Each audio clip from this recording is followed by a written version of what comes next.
what makes me kind of sad? Is that I don't get to say things anymore. Like, meanwhile, back at the Waterford Ranch, there's no more Waterford Ranch and there's no more Lawrence Ranch. We don't have a ranch, kind of. We have the Bancoal Cape.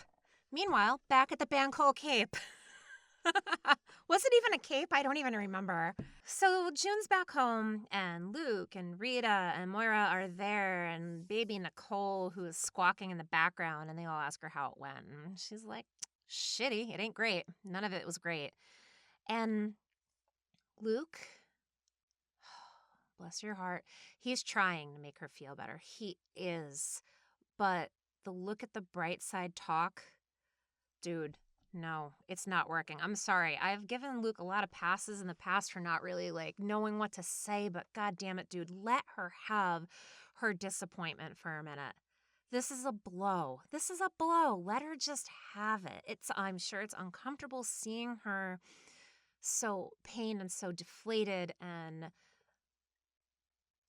so conflicted because she doesn't have the closure that she needs. But just let her have it for a minute, buddy.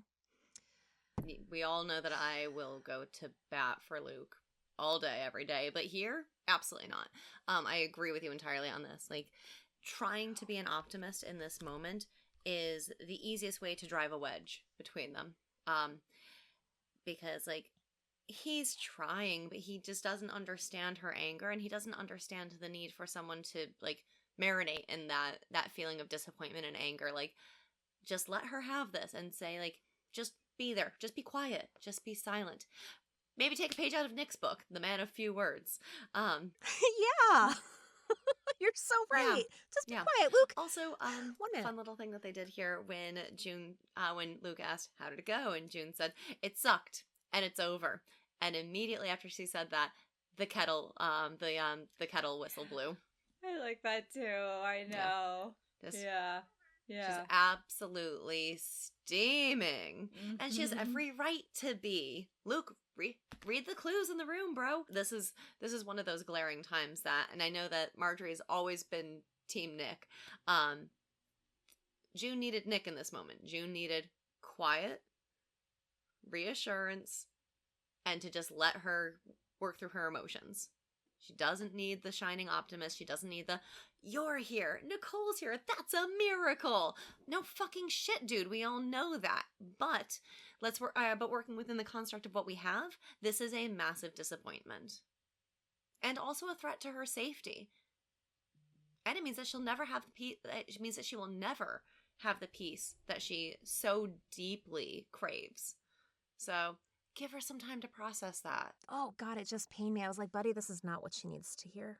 It kind of made me itchy. This was the first real time I was real mad at Luke, like real mad. It just made me feel very claustrophobic. Like, I feel like she's just in this very small house with a lot of people moving around, and she's got Luke, like, really, like, intensely looking at her the second she walks into the door, and he's just, like, on top of her with the how did it go? Yeah. And I mean, like, you know, obviously it didn't go great. How did you expect it was gonna go? Like, be like, let her take a deep breath before you want. And it was just a lot. I just felt like June was feeling very overwhelmed with a lot of what was happening, but I did really enjoy her redirection of interaction with Rita. Kind of just like, I feel like she like almost just like picked up Luke and like metaphorically like pushed him on the back burner. It was like, you go away, Rita, how about you stop cleaning and taking care of me? And I really enjoyed that interaction. I know. Oh, old habits die hard. She's getting therapy. Rita. She's working on it.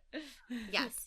I loved that for this reason. Like, so Luke scurried on upstairs to like go take care of crying baby Nicole, and when June said, Rita, I'm gonna need you to stop feeding me and stop fucking cleaning, like, and I absolutely adored that Rita admitted that cleaning and serving is part of her coping mechanisms and that she's working on it with her therapist.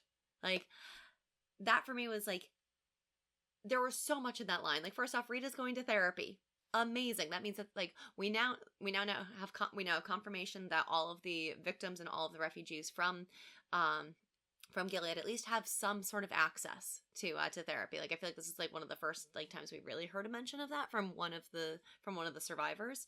But also like Rita's working on improving herself. Rita has the time and the opportunity to be able to do that. And she, of all people, deserves that after the emotional abuse that she had to endure, where she got to the point that she was starting to like commiserate with and feel sympathy towards Serena, her cat. Like, ugh, absolutely love that. Yeah.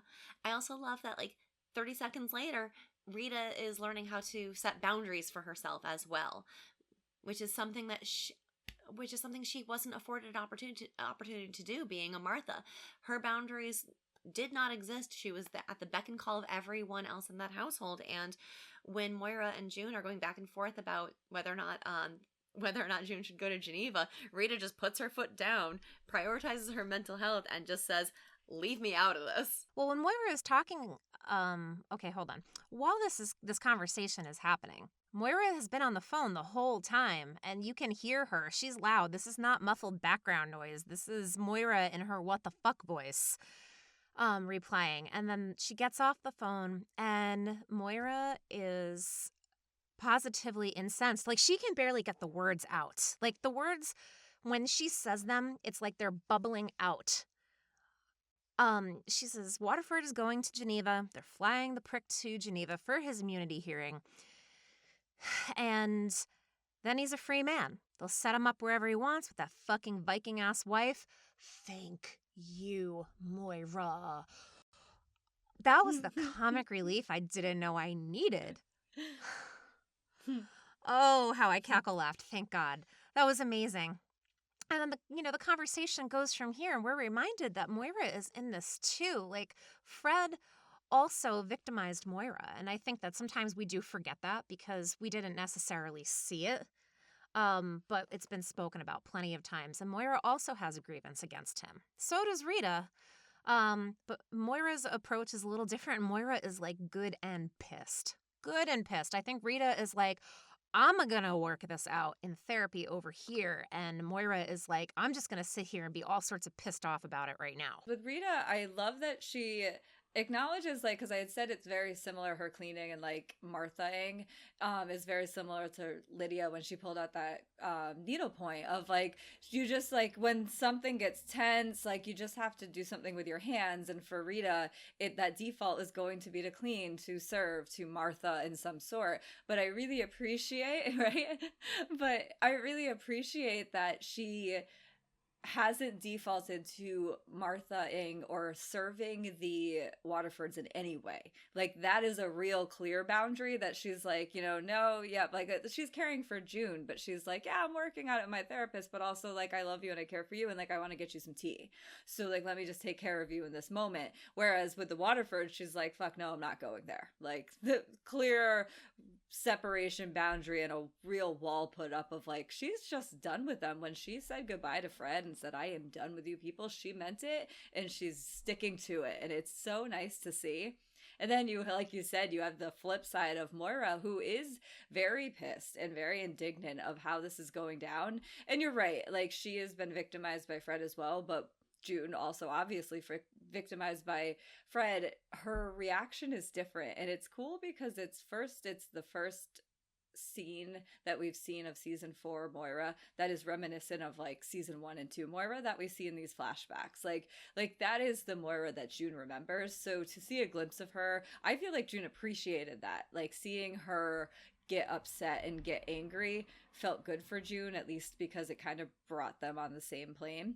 But then on top of that, Moira is far more reactionary, in the exact opposite of what I was saying. June and Gilead has forced June to not be reactionary. And Moira, because she is further out and further removed in her healing and further removed and living in Canada from Fred and all the trauma, it is reopening that wound, but at the same time, it's just giving her a reason to be angry, but she gets to be angry. Whereas June is still pretty poker faced through this whole scene. Like, she's still taking it all inward, and she's enjoying slightly watching Moira be more bombastic about it, but June is still all handling all of this inward, and that's the June we've seen in season 2 and season 3. That's how she's had to survive in Gilead, and it was different than Moira. And doubling down on that as well, did you notice June's voice?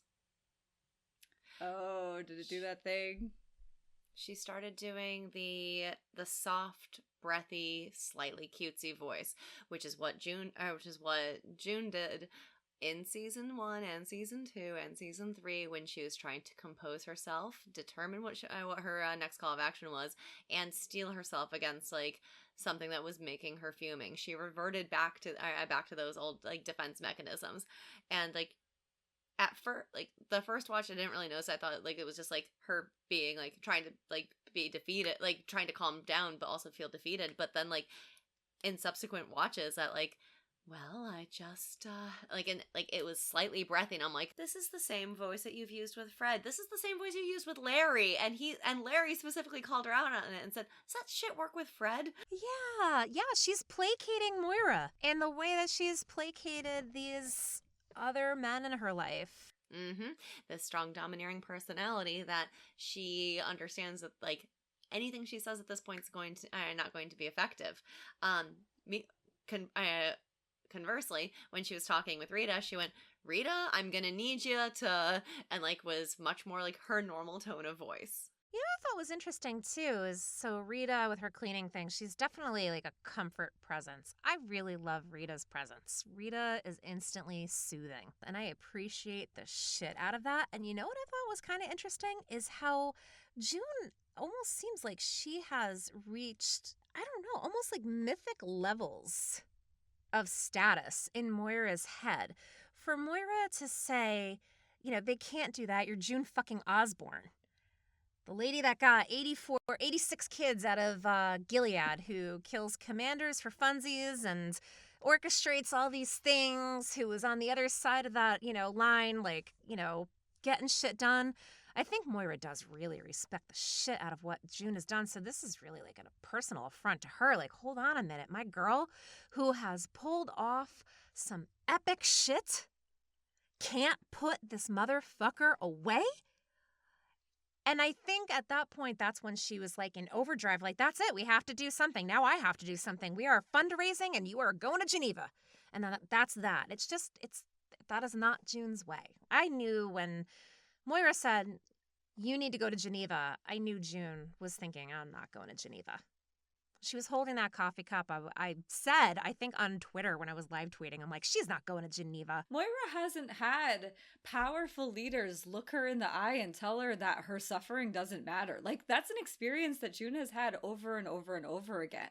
And I think that just this scene highlights the difference between them, because Moira obviously has had disappointments and suffering and oppression within Gilead, but not to the level of leadership in the hierarchy and the political bureaucracy that June has been entangled and ensnared in with Fred and the Waterfords and everything that has come with living in their household. And I just feel like she's like what you were saying before, Roxy. It's not that she is used to it, but she does expect it.